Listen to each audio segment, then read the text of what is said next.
Welcome back. This is our second tutorial about working with the coordinate systems.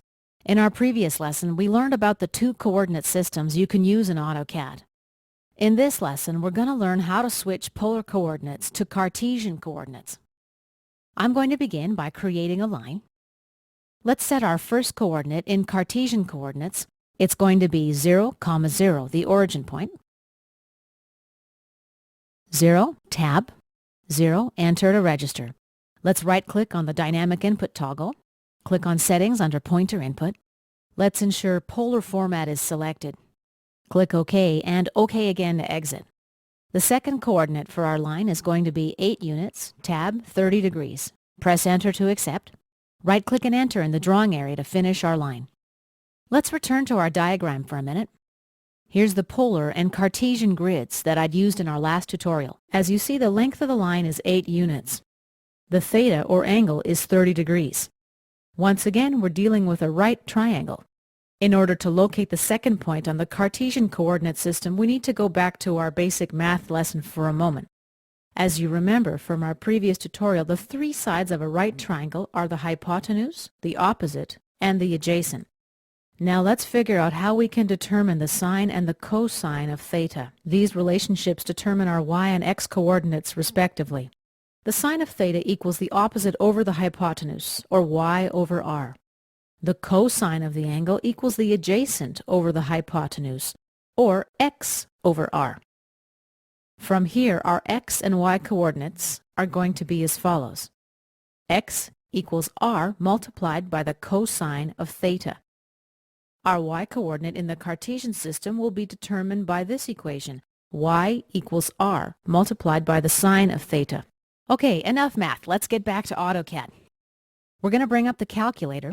Let's go to the View tab, Palettes panel, Quick Calculator, and let's expand to see the number panel. We're able to collapse all sections of the calculator, as you can see. For our operations now, we need the number panel and the scientific panel. Let's activate the cosine function of 30 degrees multiplied by 8 equals. The value is approximately 6.93. This is our x-coordinate, about 7 units in the positive x direction. Let's calculate the y-coordinate now, the sine of 30 times 8.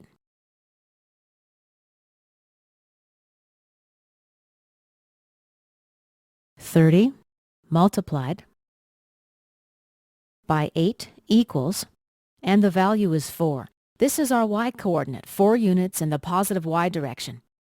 Let's go back to the diagram just for a sec. Our polar coordinate of 8, 30 is located at 6.93, 4 in the Cartesian system. And let's return to AutoCAD. There's a way to verify our findings. Let's move the calculator away. Let's right-click on the Dynamic Input toggle and scroll to Settings.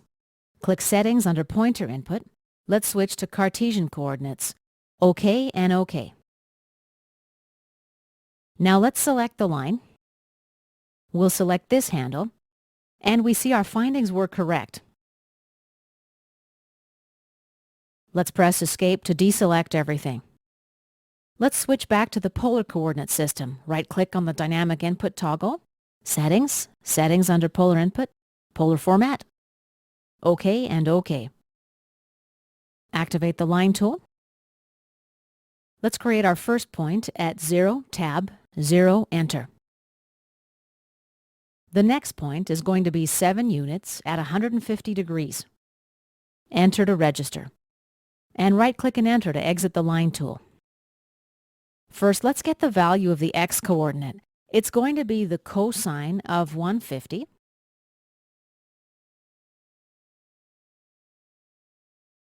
And we'll multiply that by 7. Multiply by 7 equals. And we've got about 6 units in the negative x direction. Let's find the y-coordinate next. We'll take the sine of 150 multiplied by 7 equals, and the value is 3.5 in the positive y direction.